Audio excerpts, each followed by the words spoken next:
Hello and welcome to another episode of the Meat Mafia podcast. On today's episode, the Meat Mafia is joined by the leaders of the Seed Oil Rebellion, the Seed Oil Disrespecter, and his wife, the Healthy Oil Respecter.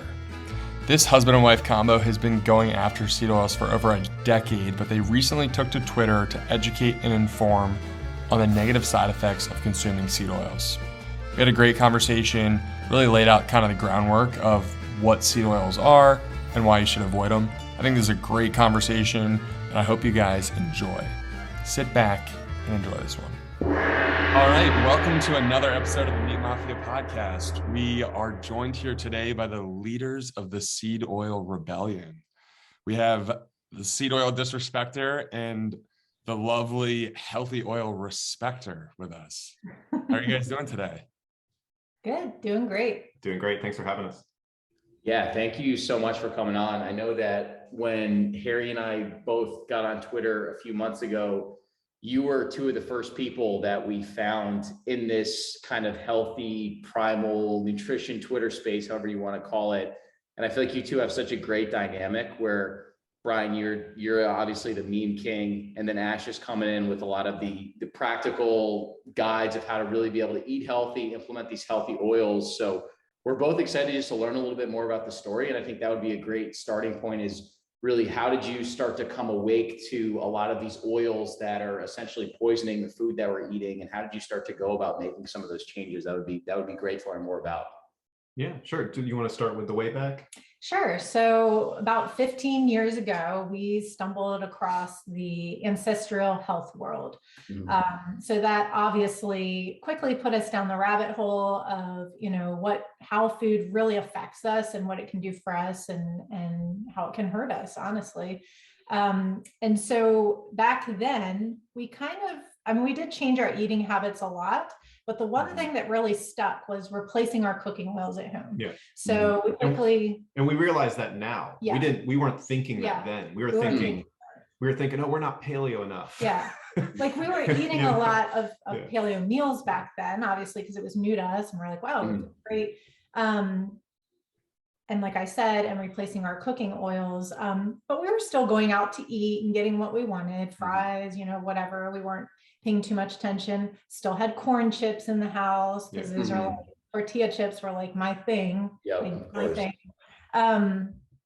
So fast forwarding to more recent, that's kind of like where we started. And, we were like, we had a good chunk of it going with the fats, healthy fats and oils, but we weren't like fully in. Yeah, we had just to help visualize this. We had some cool flashbacks recently. You know how Facebook will give you like flashbacks and stuff. Well, she got one from 10 years ago. It was one of those like things from Instagram that's put on Facebook, and it was just a picture of a bunch of different fats at Whole Foods, and it just said fats, and it was like coconut oil and like extra virgin olive oil, and like on the conveyor, conveyor. And we're like, oh look, we were eating the good stuff back then too. And then there was another one, which was me 9 years ago on Facebook, talking about Ansel Keys and like acid omega-6, and I even used the word deemed in quotes, like Ansel Keys deemed that saturated fat was bad for you. And I was like, that looks like a Seed Oil Disrespecter post. So they're funny reminders, because it's like, wow, we really were like probably like the weird food people back then, because you can like see other people's comments and like thinking like, what the heck are these people talking about? But then I started med school in my early 30s. We met right out of high school at 8. Our daughter is preteen right now, so she was really young. We were both in our early 30s, so I started med school. And just like how I thought I could have a standing desk during med school, that lasted about 2 weeks, and I thought that I could continue to read research and be a nerd and read other books.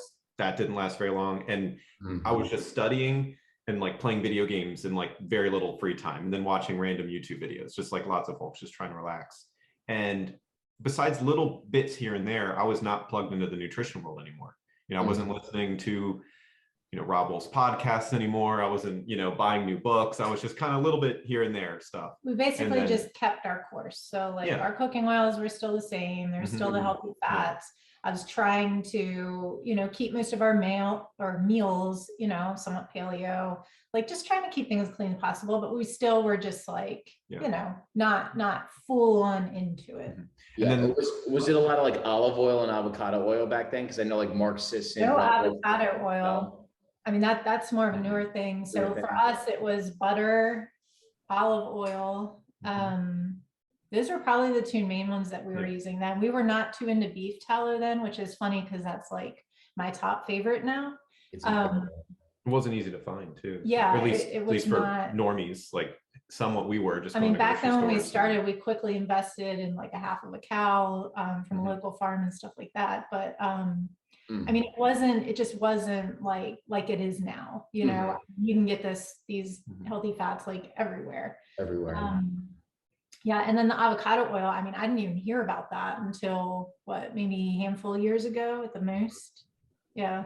And I wasn't aware of, you go to a restaurant and you say, yeah, I'll get that in olive oil. Back then, I wasn't aware of the fact that could be 99% grapeseed. Yeah. Because they're allowed to lie to you. Yep. And, just knowing how the rot goes. So, but just to cap it up, last summer, that's, what we're saying. Last summer, I delved back into this, right? And with my current medical knowledge, and it's so much worse than I ever realized. Because, I didn't understand the extent of oxidative damage and how, damages proteins with the, excess polyunsaturated fat. And what's funny is that through the years, we were like, it probably is just the fats. Yeah, we would like, do you think really the gluten's that bad? Sugar really that bad? Because we could talk about a lot of different things, but like for years, I thought I had a corn allergy because of the tortilla chips I was eating. When in fact, it was definitely the oil that was making me feel sick. To be honest.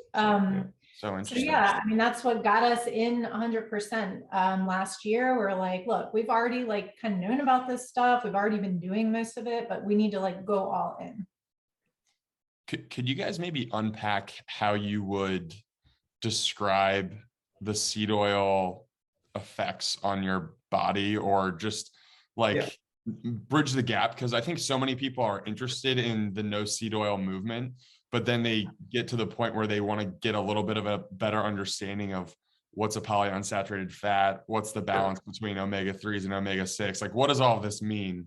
Sure. So I want to take people through mentally, like quick. I know I gave the long version there, but mentally, how I look at this is that from a very basic level is ancestral health. We used to be healthier. Now we're not. Explosion in chronic disease. What's the big difference?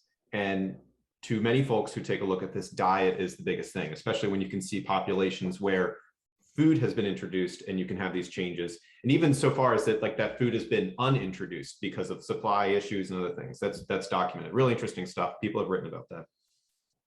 And then if you break that down into main things, it would be sugar. Yes, a lot of people go, sugar, definitely a big change. Processed grains, deficient processed grains. Okay, absolutely. And then vegetable oils, seed oils. Those are the three big things you could say when you say processed food. And I remember back in the day, through those years of studying the macronutrient wars. Oh, is it high fat, low fat, high carb, low carb?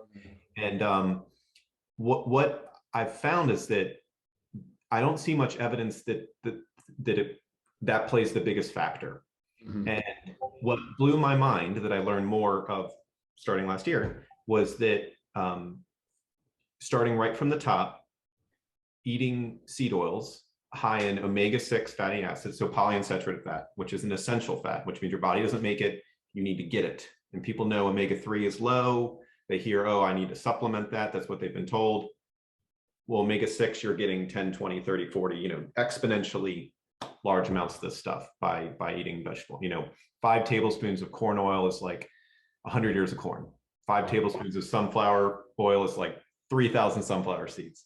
So this high level of polyunsaturated fat is, it makes you hungrier, right? It induces endocannabinoid systems, the munchies. You've heard of THC, weed. Everyone's got a friend at least, right?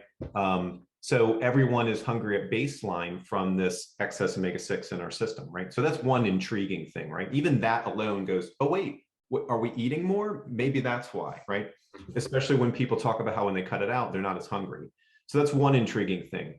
The other thing I think that's the main driver of a lot of the damage that we see and a lot of the disruption that we see is the fact that polyunsaturated fatty acids are more easily oxidized. And that's a oxidative load, oxidative stress that disrupts all sorts of chemical processes in your body in terms of how energy is processed, in terms of how proteins are structured, in terms of even,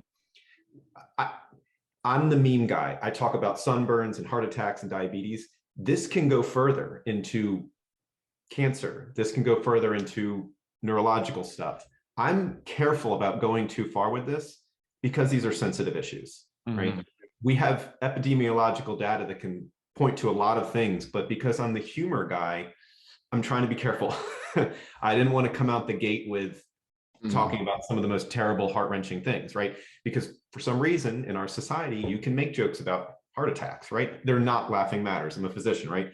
But even in the hallway of a hospital, patients will joke about their heart attack when they won't joke about other things. So it is, the analogy I like to use is like a rusty engine. Where, and luckily that analogy involves oxygen, right? So it's easier for people to understand. Where, if you have a rusty engine, things are not working right, okay? And if you put more energy into it, like stepping on the gas or pouring gasoline in a fire, everything gets worse, which is why low carb diets, you can take the accelerator off and you can, get your car under control. But what we see in terms of insulin sensitivity, what we see in terms of hunger, what we see in terms of all sorts of cellular processes, that it looks like the spark is that excess omega-6. And also, I'm not a subject matter expert. I can't, off the top of my head, give you 20 different studies and go down every list. I'm busy. I'm a resident doctor. I think about COPD exacerbations and heart failure and diabetes medicines. And this is just what I do all day, and diagnosing things and helping folks with stuff. But what's the one thing I try to get people to do? Quit eating seed oils, because now that I've realized it's the best first step to do. So I'll be a broken record on that. And if someone says, well, I did quit eating seed oils 5 years ago, I'm like, do you eat at restaurants? Yes. Do you eat packaged foods? Yes. I'm like, you could go further, and it's incredible how just sticking to that, how much they can get. So that's how I would introduce people into that topic. And what we like to do too, is we like to be the portal, the gateway to other things, because we're just talking about this and the gray area and some of the related stuff. We want people, exactly like what you all described, we want people to find us and then follow Meat Mafia. We want people to find us and follow other things, because I don't have a Substack. I'm not constantly researching things and writing long write-ups on them and everything. I don't have a YouTube channel, do videos and stuff. So there's more stuff that we're going to be involved in, but right now I'm just going to work and making memes, and she's talking about all the food stuff. So more to come.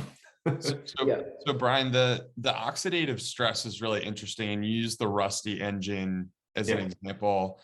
The one visual representation I use is like a banana that gets left out on a counter, like that's oxidized, and to me that sticks, right?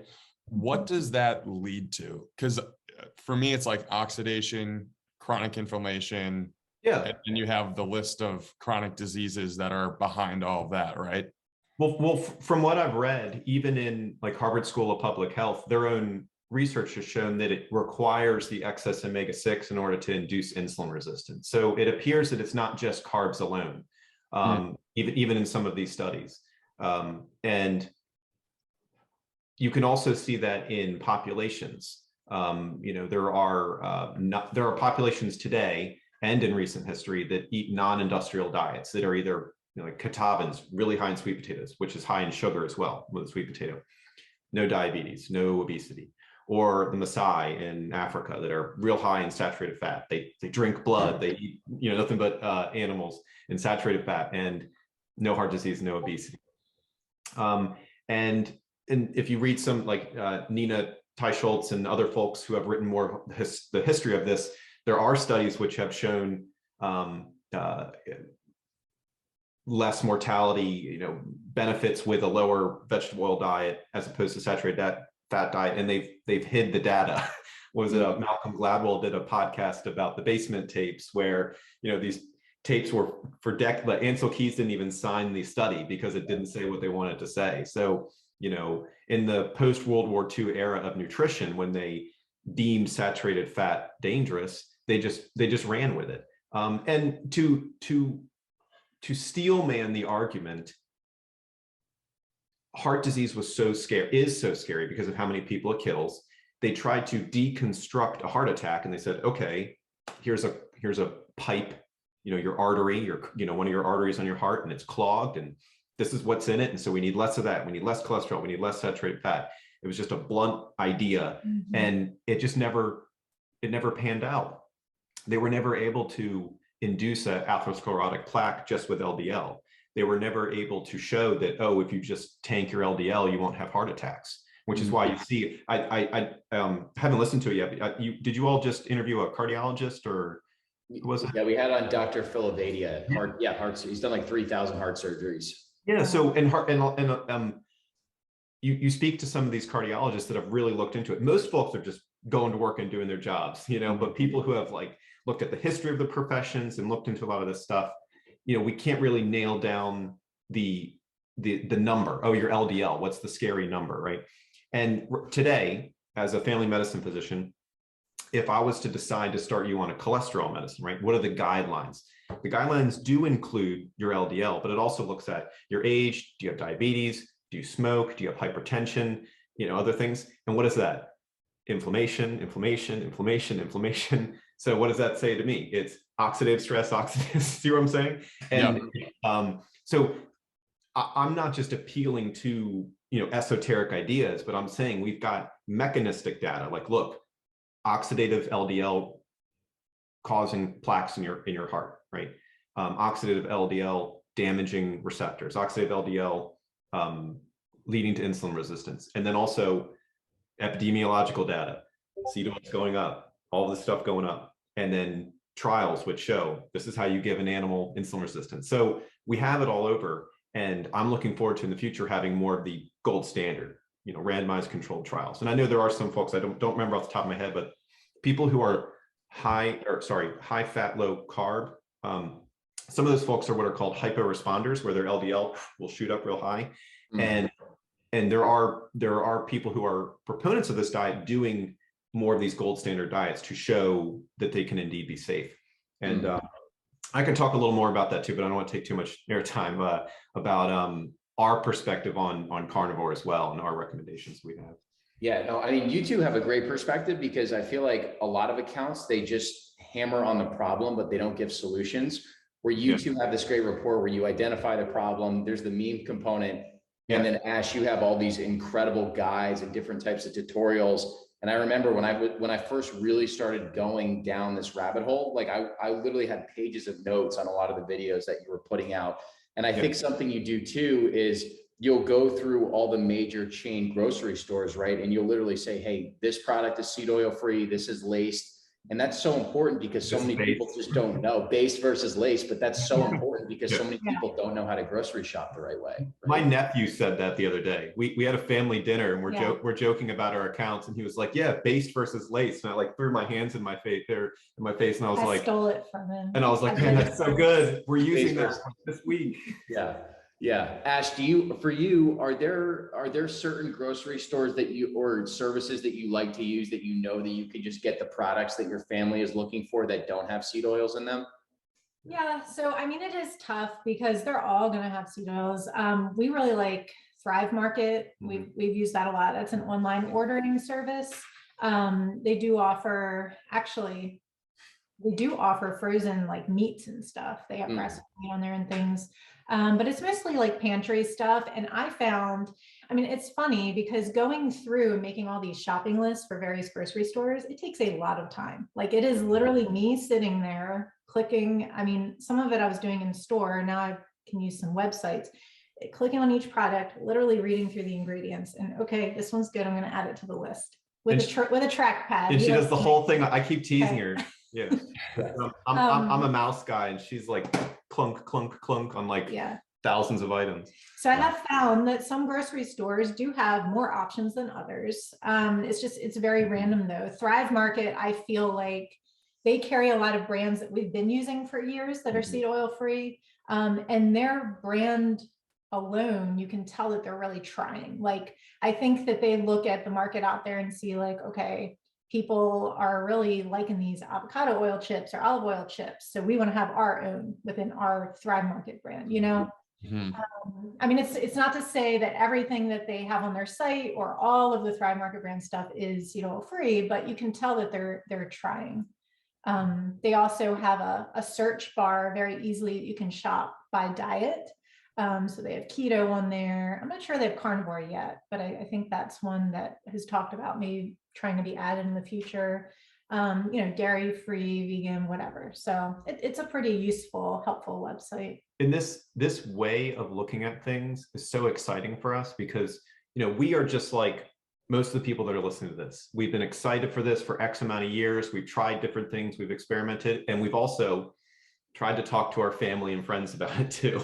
We've annoyed family and friends over people. The years. And part of the excitement of last summer, like I was talking about with delving back in and realizing how bad the seed oils are uniquely, is that it is apparent to me that a healthy diet, for at the very basic level, at least a diet that won't cause terrible disease, you won't even notice if someone switched it out. It would just taste better.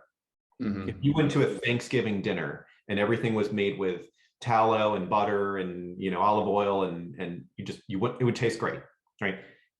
And or if you're chips or whatever, and it appears that we wouldn't be overeating if it was made out of the good oils. It appears that it wouldn't be causing insulin resistance if it was made out of the good oils. It would not be leading to plaques in our hearts, at least to a certain extent, from what we can see with this. And that is so exciting because for years I was like, oh yeah, do you want to try a 30-day paleo challenge? You know, and then gluten-free got popular. And I'm like, okay, cool, maybe you can try this. And now we realize it's like, oh great, now you're like almond flour maxing and you're hungrier, and you know, and maybe that doesn't sit well with you, you know, with all the omega-6 and everything. And yeah, a lot of it's a different way to slice things and look at stuff. And when people do slice it and look at it, it blows their mind in terms of how they feel and weight loss. And myself, we're actually going to go do one of those in-body things again today, where they analyze your body fat to see if I've lost even more with barely exercising. I think I've gotten him. Yeah, she finally talked me into doing that. I've gotten him on the in-body train. He's like, yeah, can we go do that again? Yeah, exactly. Well, Brian said he's down 20 pounds and he should put some weight on. So you got to get him some ribeyes or something like that. Yeah, well, I'll be able to afford it. You know, I start work in August, and I'm going to hire a guy we used to go to a CrossFit gym with years ago. He owns a OPEX gym in Maryland. In Baltimore. I think what's his name? James Fitzgerald. He's like the guy who won the first CrossFit Games or something. Okay. Yeah. He has OPEX, and he did some remote training for Ashley for a while. Was like it was shortly after the pandemic started. You know, we already knew each other, and he knew that, like, you know, I knew the movements and I kind of knew what I was doing, and so he kind of used me to help get his remote end started, and it was great. I trained with him for probably about a year. You gained how much muscle? Yeah, I gained about 15 pounds. Yeah, seriously. Yeah. Obviously, mostly strength. And it was great. It was awesome. So he's ready to hop on board. Now it's that. When my work schedule, I'm going to be working in a hospital, so it'll be like 7 days on, 7 days off. So it'll be 7 days in the gym, 7 days in the hospital. I don't know, you know. So I'm looking forward to having that time, because I don't really right now. It's kind of all over the place. And you probably notice in every single interview, I'm wearing these same sweatshirts, because this is like all I wear under my scrubs. And I'm just, you know, hey, we might have the same one, Harrison. I think we might have the same one, little J. Crew or something like that. Costco. Okay. All right. Brian, it's interesting to hear you speak about your residency experience and how you're handling, because I think it's such an important point. Like, a lot of people are just so busy with their life that making these choices is actually like kind of one of the, like, if your willpower is something that is finite, like it's probably one of the last things they're thinking about is making the right dietary choices. Yeah. So I'm interested to hear your story about like, how is eating or avoiding seed oils, or just eating a little bit more intentionally helped you with the busy schedule that you have being in residency? So full disclosure, I am extremely spoiled. I was going to say, Yeah. it had a lot to do with that. So if I was not spoiled, it would be me cooking twice a week with slow cooked meats and like rice or mashed potatoes. He has done some of his own food prep through the in years. the On past, and off. yeah. Where I would just like go, I'm strict for the next 2 months, but it just wouldn't last that long. And so I would say that when I'm real busy, I'm usually kind of like the Mark Sisson 2 meals a day. So there's times when I've done the 2 meals that, like, I'm doing roughly that right now. I tried going back to breakfast, but too many eggs wasn't working out for me. I don't know. It might be the omega-6. It might just be. What's interesting is that we eat ice cream like every weekend. We bring our daughter. We've got some snacks in the house, like Lara bars and stuff that have sugar in them. We're baking. No, hold on. We don't do regular Lara bars anymore. No, not the ones. So he's talking about, I have to say that little because kid we snacks. go so hard on the nuts and seeds Yeah. thing. We literally do not keep nut butters in our house anymore. No. We don't keep any nuts. We don't keep Lara bars, RX bars. We personally just went right over the line into like that is just too much omega-6 for us. Yes. And we feel better. We feel better not having that extra amount. The one thing that we do keep is macadamia nuts. They are very, very different from all the other nuts. Call them the king of nuts. So he's talking about these little Lara bar cookie things. So, but my point is that I'm doing some snacking, right? I want to bring a little sugary thing with my work. Sure. We're baking sugary things a lot more often than we used to. We're not sugar maxing. Yeah, we're not sugar maxing. I'm saying we're baking on a regular basis. So what I'm saying is that I'm eating meat with good fats added, and I'm eating starches like rice and potatoes. We're baking bread on a regular basis. We're baking sweet things with sugar added on a regular basis. And we go to the gym on maybe every weekend, it's kind of raining right now, snowing, it's kind of weird. And when I go to the gym, I'll just do heavy carries with a kettlebell because I'm I want to get a full workout. And I'll just do that for 30 minutes or something. And, because I don't want to be there all day because I don't have many days off. And I've lost body fat through all of that. And I think the important thing too is that baking, cooking, it seems like you both are incredibly intentional about preparing almost all of your meals. And it's it's like what we try and do too is not be dogmatic about what you can and can't eat. We just say, look, just as a starting point, just cook the majority of your meals. You control all your inputs. Like you were both saying, you're cooking with your healthy fats, you're sourcing all your meat, your vegetables, your starches. And it sounds like you both are thriving, doing great. Your daughter's doing amazing. And that's what matters, right? Yeah, you have full control when you do it in your house. And honestly, I've always cooked, but it's naturally just kind of led into that, me cooking 95% of the time, because at the end of the day, at this point, it's hard to go to a restaurant and avoid seed oils. And it's not just that, but it's now I feel like since I've been doing majority of the cooking at home, it's like when we do go out, we're like, is this even worth it? Does it taste better than something I would make at home? Yeah, we were already bad on not liking a lot of places. We weren't really big on lots of fried food for years. And now that we're completely seed pilled, it's like, wow, what is the options? And so we're not, I've made up the term omega-0, as in omega-6 is just poison across the board and you're just a terrible person. No, if you have terrible autoimmune diseases or you're very ill, yes. In a prime example would be people who can only eat red meat on a carnivore diet, like Michaela Peterson. She had to have joints replaced. And she very famously is like, look, I just eat, I think, beef and lamb. Can't eat chicken, can't eat pork. Well, there's a good argument to me that it's not an allergy to chicken and pork or everything else. It's this omega-6 load, it's this oxidative load, this inflammatory load, right? And that she, for some reason, environmentally and genetically has a hard time with that. Well, we're not omega zeros if you don't have to be, right? Yeah. And so right now, I'm losing all this weight. We're real healthy. So we will go to, very famously, we go to Five Guys. We don't get the fries. That's the one thing that we don't get the fries, but we do get the bun. There's something in the bun and I don't care. There's a little bit of oil in the bun and we know that. And it's every once in a while. And that's our like big, Yeah, exactly. At the end of the day, or whatever you want to call it. Yeah. Exactly. And because you both like Five Guys and you're cooking almost all your meals, and every once in a while you're just jonesing for Five Guys and you're going to get yourself a burger, right? And we're trying to help people be realistic with this, and we thought that we were the happy middle ground last summer, but the happy middle ground got me at I'm a skinny guy, but 25% body fat and hypertension and IBS like all the time almost. And unpredictable. And, people just want to just be 80-20, right? People want to feel like they're being reasonable. And the new definition to me was that reasonable is avoiding seed oils most of the time, right? And eating French fries once a weekend is not most of the time. You are like, that's a lot of polyunsaturated fat. This is an essential fatty acid that you're only supposed to get a little bit of, right?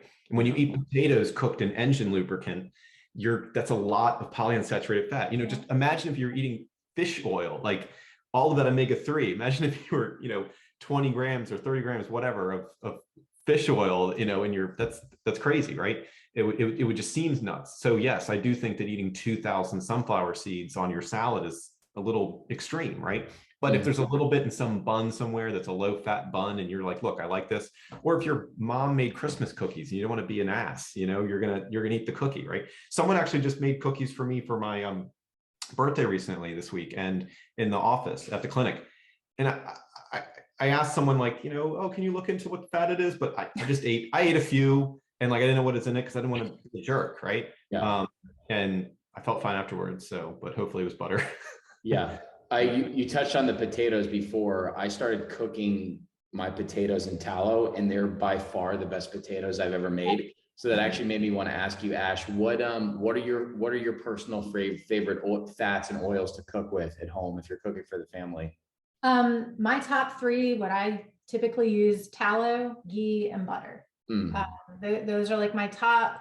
I rarely use olive oil. I mean, first of all, like we fully support the Simple Six. We talk about them all the time. That's tallow, ghee, butter, avocado oil, olive oil, and coconut oil. Okay. I do use all six, but like I said, the top three that I always use: tallow, ghee, and butter. I do have the Chosen Foods avocado oil spray, which is one of like a handful of brands I only trust for avocado oil at this point. But I'll use that for like a quick spritz on something here and there. It's not something I use too much of. If I'm baking, it's usually either butter or coconut oil is really good when you're baking. And then olive oil, I mean, very rare, maybe in like a dressing, although I'm not eating many veggies these days anymore. Yeah. But she's probably a carnivore.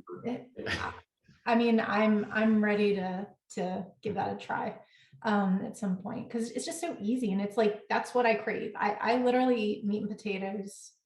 She has this breakfast she does, which is what, bone broth and fish. You got to talk about like, that. You're a carnivore. If you're doing bone broth and fish, she'll do that for breakfast.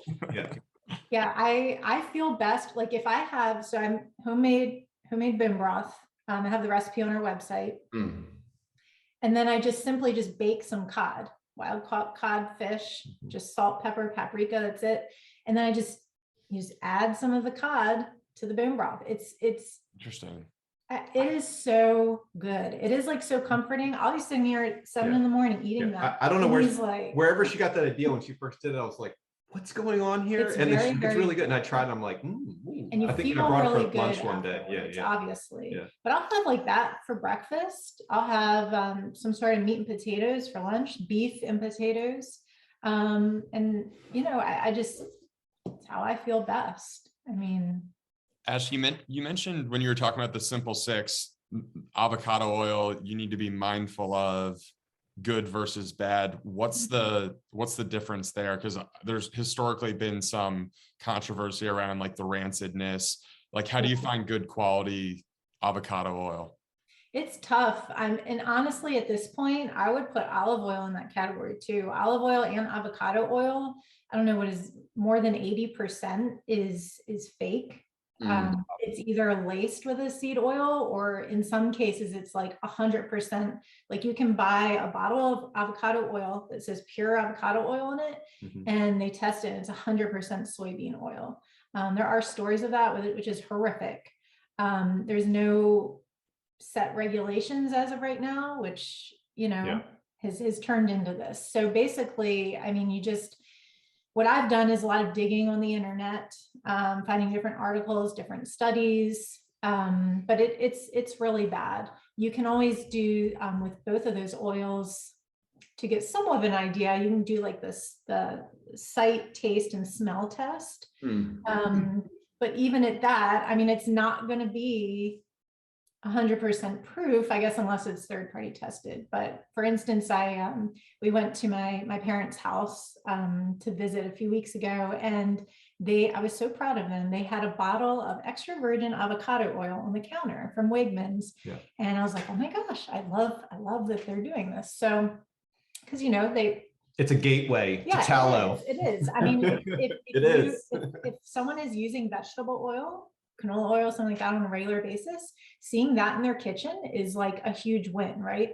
And that's what we're trying to do. We're here just trying to help everyone just do a little bit better. And eventually those stepping stones will lead you to, like, you know. And we've thought from the beginning. So what I did was I said, all right, I need to try my little sight, taste, and smell test. So I poured a little bit in. It was a really nice green color, which is good. Smelled like avocado. Avocado has a little bit of a smell, not much, but it smelled like avocado, tasted like avocado. And so in my eyes, I feel like that would pass, right? Is it 100% accurate? I don't know, but you know, you can only do your best. I've also read that sourcing, single region sourcing. So some, like olive oils, for instance, it'll say olives from Greece, Spain, Italy, and blah, blah, blah. That's probably not good.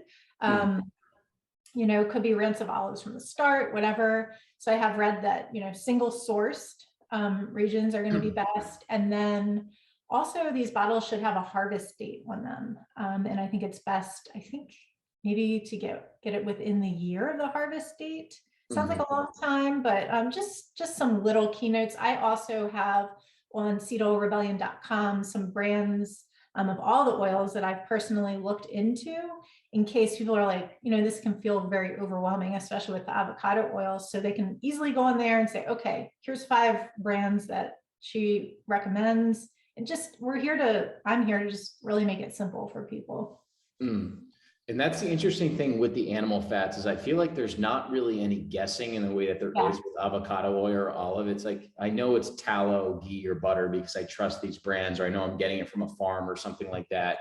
From a cow. From a cow, yeah. And then from a cow, you're good. Yeah, exactly. Like, I feel like with olive oil, I'm sometimes using it I'm basically just using it for marinades and dressings if I want to make my own dressing, but I'm not really cooking with it anymore because I just don't want to. See, I agree. And that's kind of why it's almost like, why push into those others? If you eat animal products, go with those fats, you know, it's a safer bet. But we do have the others in the Simple Six, because overall they are good oils to use. And we're trying to reach everyone from carnivore to vegan. So we want to make sure there's good options for everyone, because at the end of the day, no one should have to feel like they need to reach for a bottle of vegetable oil. You know, these options are while some we feel are better than others, these options are going to be way better than going for that. I was sitting at work. I remember like what chair I was in and everything. I was at the hospital when she said that she wanted to make a meme out of the Simple Six, right? Out of the ones we recommend. And, you know, I'm just like literally just Googling and grabbing images and stuff. And I didn't realize it then that half of them were vegan, and that technically, I guess 5 out of 6 were vegetarian. And that blew my mind too. And I'm like, holy crap, like what we're doing is like really accessible to a lot of folks. Because there's some people who are like, olive oil and everything, good. Because it appears that if you avoid all that other junk and you are olive oil and everything, you're going to be pretty healthy, or at least not sick, right? Yeah, And I mean, that's exciting. We very obviously eat meat with every meal. I mean, I make it a priority in my diet because that's how I feel best. But we're not here to tell any one person, like that's not our mission, right? Yeah. We're not here to tell people how to eat keto, right? Vegetarian, like we don't care how you eat. We're just here with a simple message to tell people, however you choose to eat, take these toxic oils out of your life and replace with these. Yeah. You know, it's like literally that simple. Yeah. Who knows, if we get more popular in vegetarian circles, maybe 6 months from now, I'll be outed as a guy at Five Guys eating a burger. It's like, I've been posting about this. Like, I want everybody, you know? So yeah, there's going to be a black and white photo of you mid-bite into the Five Guys. Yeah. Who knows? We might even go today, you know, so. Yeah. I mean, what time is it? Yeah. That'd be cool. I really like your guys' philosophy of, because everything's a spectrum, right? And like the health spectrum is, you have your idealist on the top end of it, which maybe Brett and I are a little closer to that, but we're trying to, you know, also raise the bar and communicate across the spectrum. And you guys are really focused on raising that bottom bar, which I think has obviously dropped like too low, because the quality of sourcing and things has gotten really in the hands of all these big corporations who are just trying to cost optimize and tell you what they can. The corporations, I was speaking with Tucker Goodrich about this, about paleo over the years. And he says, when you walk into Costco, you realize paleo won. Yeah. That's the phrase he used. And that's why I feel like every 5 years there's like a new thing. It's like, okay, like paleo, now we're on to keto. And now there's like all these keto snacks that you're like, where are all these things coming from? Like, gluten-free. I was looking through ice creams today. We have a really fun project we're rolling out soon. It's going to be like, we're very excited about. It's going to help a lot of people.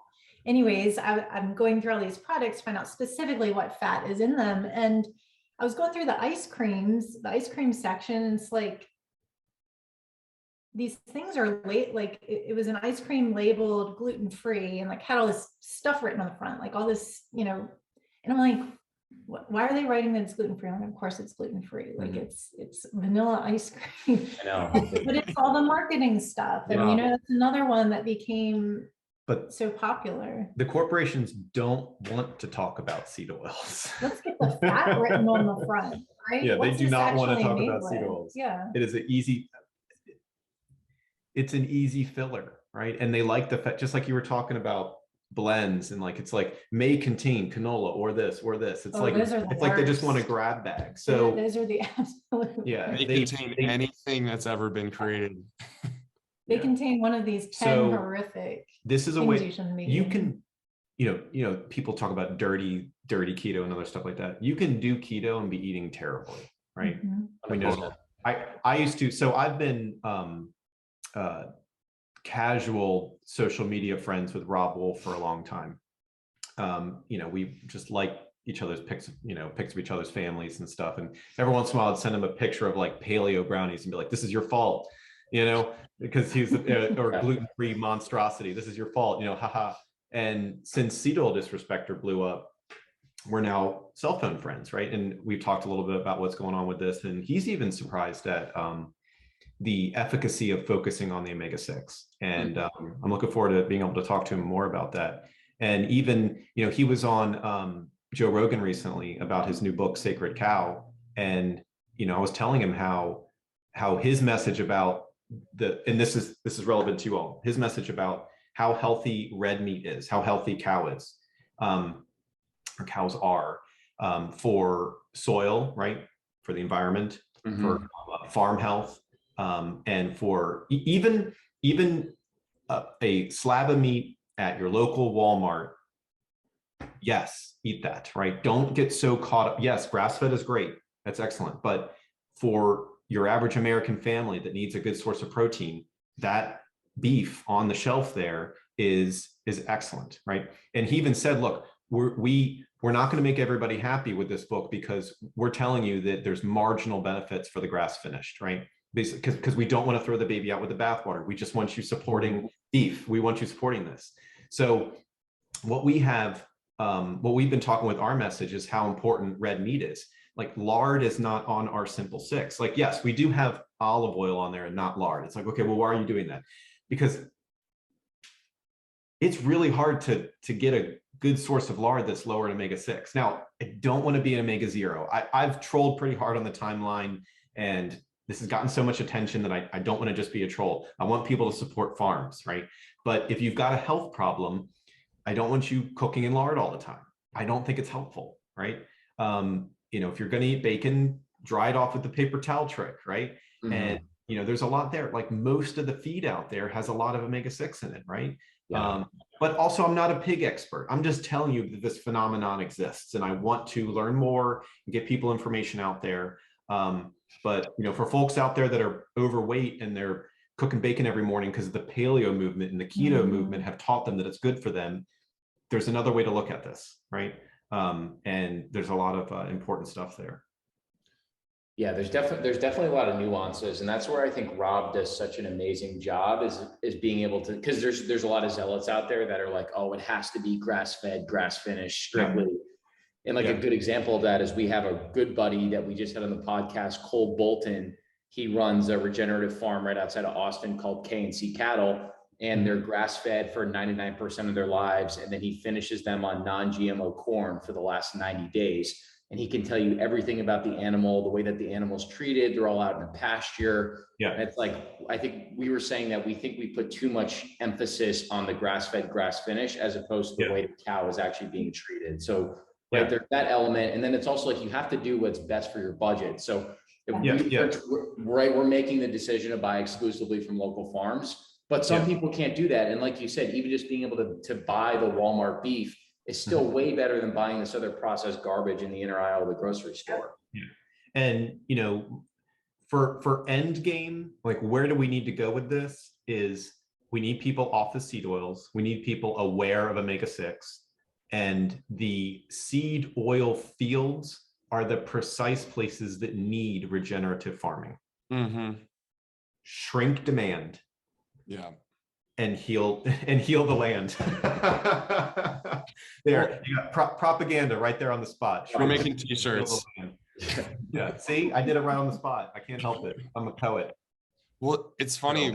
We talk about incentives a lot when we have these farmers on. We talk about the incentives that are in place, and it's unfortunate because there is these kind of reverse incentives that are working naturally against some of these movements that are happening that are so positive, like subsidized wheat, corn, and soy in the US is then going into conventional feedlot beef production. So it's like these two things that are both bad for people's health, nutritionally, but also the soil health is being subsidized by the government. So it's like the more that we kind of get into this, the people that we talk to who are really believing in this movement know that it needs to be a ground up movement. You need the seed oil rebellers, you need the meat mafia, you need all these people coming together to start talking about these messages across the spectrum, and just be able to speak to the power of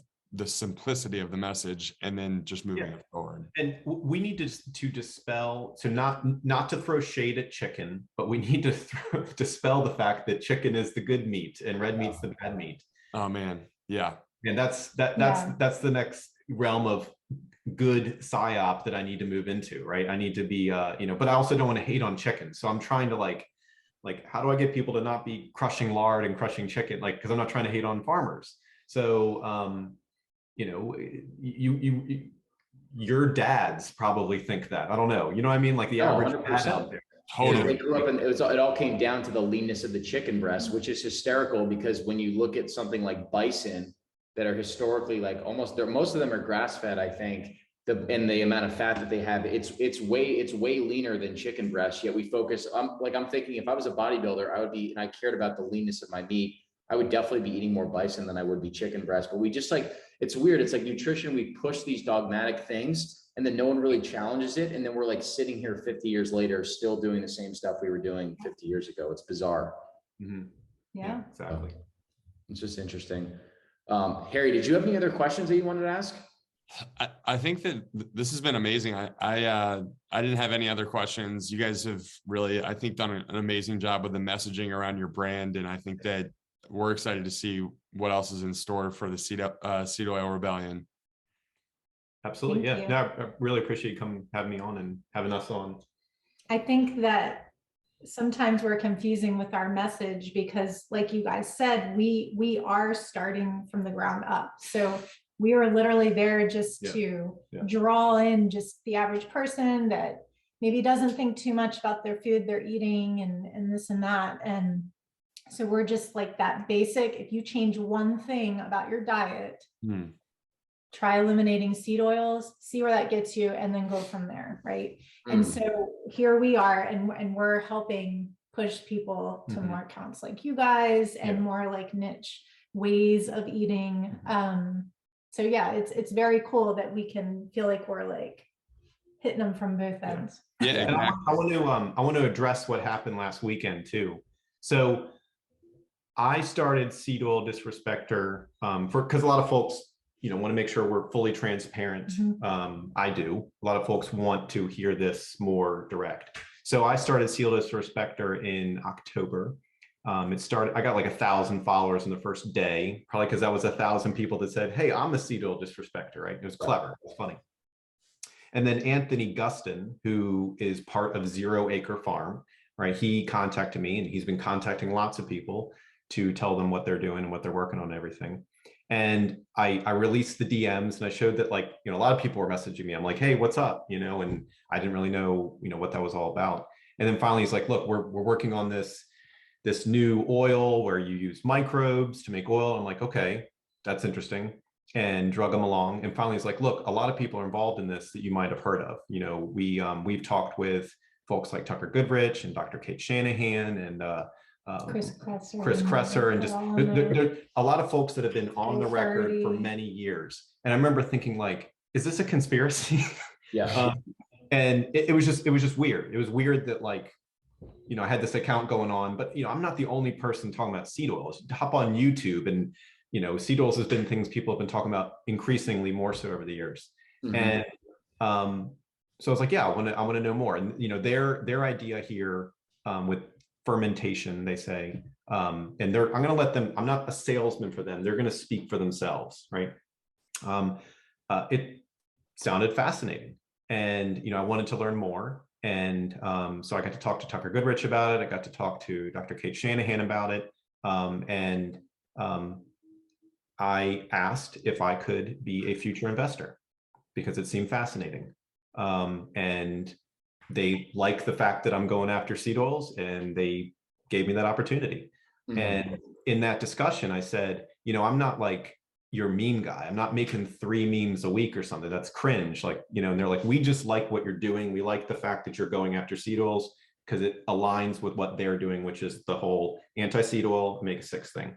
And what I'm doing is I'm trusting the folks that have been on the record with this for years. Dr. Kate Shanahan wrote for Weston A. Price about seed oils in like 2006. Yeah. And she's a science advisor. And I'm like, that's not a long con, right? It's interesting. There's enough there to go, it's probably not some crazy trash. Yeah. Okay. Yeah. And then Tucker Goodrich, he's been blogging since 2010. And the reason why I've been so fascinated with him, and we're good friends now, is that all the people that I really got into, like Stefan Guillenet and Chris Kresser and Rob Wolf and Hyperlipid blog, and these people that have really nerded out on this stuff for, tons of blogs and books and all sorts of stuff. He's been right in there with them. And he's like, yeah, I'm an advisor for Zero Acre Farm. And I'm like, what the hell? And so, yeah, I think it's fascinating, but I'm not a salesman for them. They're going to speak for themselves. Just like an olive oil company. If an olive oil company comes out and says, hey, we got this great thing and it's a blend, well, it's junk. If we test it, it's junk. And we have people that, also I said, Ashley has nothing to do with this. And they're like, look, it's like, we're not changing the simple 6 to the, heavenly 7. And they're like, no, like we like what you're doing. We like the fact that you're going after seed oils. And I'm the real oil respecter, the healthy oil respecter. Yeah, you're the respect. Yeah. Yeah, exactly. Seed oil rebellion has nothing to do with So this. me Just for the record. personally, I'm an advisor because that's how you get early investment into something. And it's fascinating. And it's because folks that have been on the record for years talking about this stuff are involved. And that just blew my mind. And it's really interesting, but I'm not here to tell you about the product. I don't work for them. They will tell you about the product. They will have it tested or whatever, and we'll let them do We're that. interested to learn more exactly. as it unfolds. So the way we look at that is it's like the same thing as palm oil, as in like, oh, what is your opinion on palm oil? Well, if it's RSPO certified and it comes from a good place and it's got a good fatty acid composition, it's fine if it's in your whatever food. Yeah. It's not, we're here to help you and your family and your brothers and sisters and people that might not be on Twitter and might not be on YouTube to unplug from what appears to be the most dangerous metabolic, overdose of polyunsaturated fat from omega-6, from seed oils, and the incredible results that people get from doing that. And that's what we're going to continue to do. Yeah, I think it's no surprise that an effort like this has attracted the minds of so many people who have been in this for so long. And it's so nuanced that it's obviously going to draw a certain amount of controversy, but yeah, I know. It kind of goes back to the point that we were talking about before, which is like, what can we do to raise the lower end of the bar? And I think that's where the nuance starts getting tricky, because ideally you want everyone eating the pure, ideal, perfect diet and being. Of course, we want everyone to eat beef and beef tallow. Exactly. Right? So, and I saw some, and I like to, when I calm down, steel man other people's arguments, because you want to be gracious, right? And I've heard people say, like, you have to completely unplug from the industrial food. That is, not everyone has the option of completely unplugging from industrial food, right? My patients that are truck drivers can't do that, right? And I'm not saying, oh, you're a truck driver and you can't do that. It's just where we're at right now, that's not what's going to happen. And, look what Mark Sisson did. Mark Sisson helped people think about what's in their damn mayonnaise. The reason why I've talked about Buffalo Wild Wings is it's a visible national brand where people go and get food, bros do, college kids do. And I'm like, look, it's beef tallow. We want more of that. If you have a choice of where you're going, we want to put in your head, like going to get some fries and wings, fried chicken. Yeah. You're better off going here versus here. Like, I think our idea is just so simple that it's hard for a lot of people to wrap their brain around it, because we're not your average health account, basically. No. Seed oil rebellion. I'm not ripped, and we're just like so baseline. Not yet. The focus has always just been on just making these improvements that nourish your body with the right food. And hopefully, if there's anything to learn from the whole ZAF situation, hopefully they will come out more publicly about what they're doing. Because the problem is, when you have this phone, you can just start to get emotional and say things that you would never normally say to someone's face. And people, I think, need to just calm down and just wait until all the cards are on the table before you're going to make a judgment about something. I agree. Yeah, and I thought I probably had like 15 anti-zero acre meme ideas written down. Everyone jokes about bug oil. I got to think of that one first. Trust me, that was like one of the first things I thought of. And it was just weird when they were like, no, these people are involved. I'm like, are they? And I found out they are. And I'm like, okay, this is before I don't know, because I didn't really go on their website all the time. They sent it to me like, look, we've got this up now. And I'm like, okay, that's interesting. And but yeah, we look at that like, if I had the money, I would have invested in Buffalo Wild Wings 6 months ago, right? Yeah. And if there's some new type of regenerative tallow, that's we plan on investing in all of the options against seed oils, because people are talking about this way more, and that's where things are going, because people are realizing that if you slice it this way, if you look at it this way, it works. And like I said before in the interview, we've got mechanistic scientific explanations for this. We have epidemiological data for this. We have everyone who tries it, it works. We've got the most amazing things from, I don't sunburn as much, I'm not hungry as much, my IBS is better, my skin feels better, my migraines are less painful. We just put a bunch of testimonials up on seedoilrebellion.com. So that's fun. Oh, that's awesome. Yeah. That's great. I even noticed with myself, honestly, I'm not kidding. When I know when I go out to a restaurant and I get laced with something, my back breaks out. And then the thing that I love, I've been doing carnivore for 2 weeks just as a reset, cooking all tallow, ghee, butter. My skin is completely, there's like, it like almost is glowing sometimes. It's incredible, just like what these little dietary changes can do over time. But a lot of other people, I see them, I see you retweet it. People send you pictures of their skin and they're not sunburning. They thought that they could never tan. Now they can tan, and it's pretty incredible. And I used to think that was only, I heard those types of things years ago, but I thought you had to be fully paleo to get that.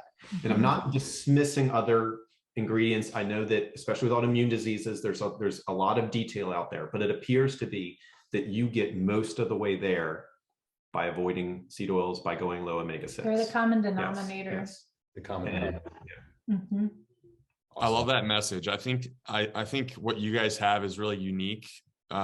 Both being, working parents and having a very just clear message around food. I think it's incredibly relatable. And it's also, I think, a good point for the Meat Mafia to make. Like, we're two young guys who don't have a family. Like, we can sit here and talk about the extreme end, right? And what that, what being not having kids and all the other lifestyle stresses means in terms of having time to put into your diet versus, you guys, right? It's so cool how these movements are leading to healthier people and healthier families. Like, look at CrossFit, what CrossFit did. 15 years ago when I was in a gym, you didn't see your average young kid like in the squat rack really. And now it's like everybody knows about barbells and things. We found paleo. We actually think that, making those changes helped us, helped Ashley get pregnant, and because we were, I know we're wrapping this up. I'm getting personal. But, we got married. We were, tried for 2 years, and it was right around then when we, because we got married in 2007, 2008, we made more of those changes. A couple months after starting to make those changes, it was exactly. So luckily, and then we had our daughter on this excellent diet, and she got diagnosed with autism at about a little over the age of 2, and she was already on a great diet. So we're thinking like, good thing she wasn't eating a bunch of junk.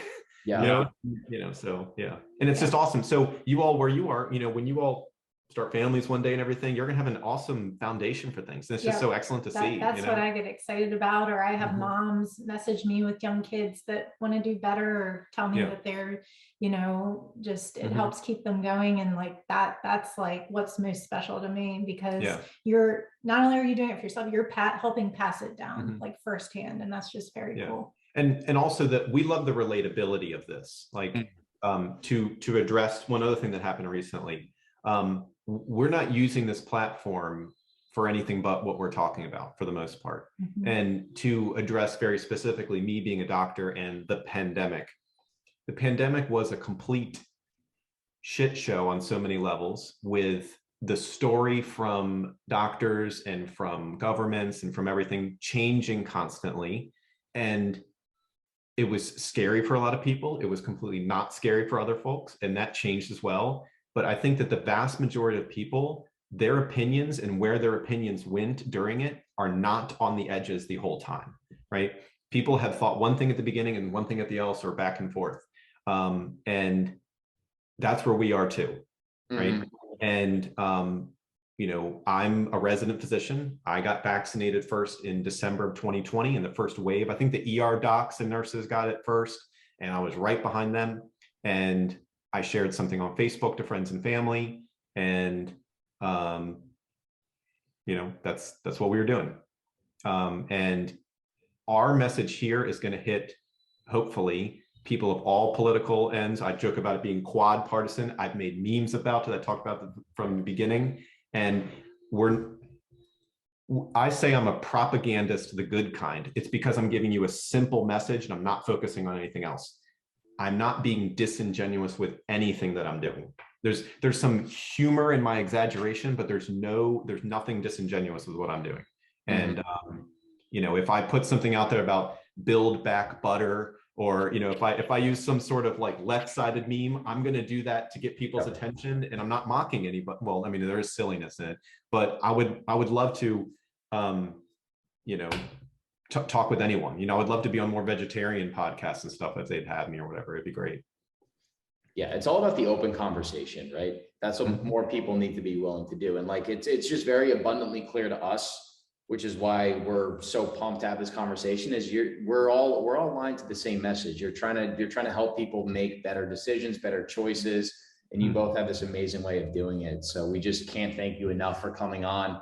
Yeah. We obviously will probably need to do a part 2 at some point in the future. Yeah, for sure. Yeah, no, this is great. I love it. Thank you for all the memes. Yeah, that's Harry. That's all Harry. That's not me. Yeah, no, that's great. Yeah, that's me just like not being able to fall asleep at midnight and just like coming up with crazy memes. So what's the best way for people to get in touch with you guys before we sign off here? Well, you heard me mention seedoilrebellion.com. That's where we compile all the good, simple. I've kept that website very simple for a reason, because that's the way we operate. So all sorts of information is on there, everything from education to lifestyle, like how do I put this into place, as well as, my contact information is on there as well. Mm-hmm. And I'm the seed oil disrespecter. You can find me Real Oil Respecter on Twitter, and then I'm Seed Oil Rebellion on Instagram. Mm-hmm. Yeah. Oh, and I've got an Instagram and a TikTok. Things get buried. So I got him on TikTok. Yeah, exactly. I've done a few of the ones with the face or whatever. I'm not going to be dancing. There's not going to be any dancing on there, and maybe probably not. Not yet. Mostly I just put up memes with like if I think of a really funny song to put along with it. And so Seed Oil Disrespecter on Twitter, that's where the memes usually come up first. The Instagram is like an archive of memes. If you're like, oh wait, there's this funny one I wanted to show my friend, you could probably look through there and find it, or whoever you think would be funny for. And then that's what we got. Awesome. Well, keep up the great work, guys, and I'm sure we'll talk soon. All right. Thanks. Thank you guys for having us. Thank you so much. Take care. God bless.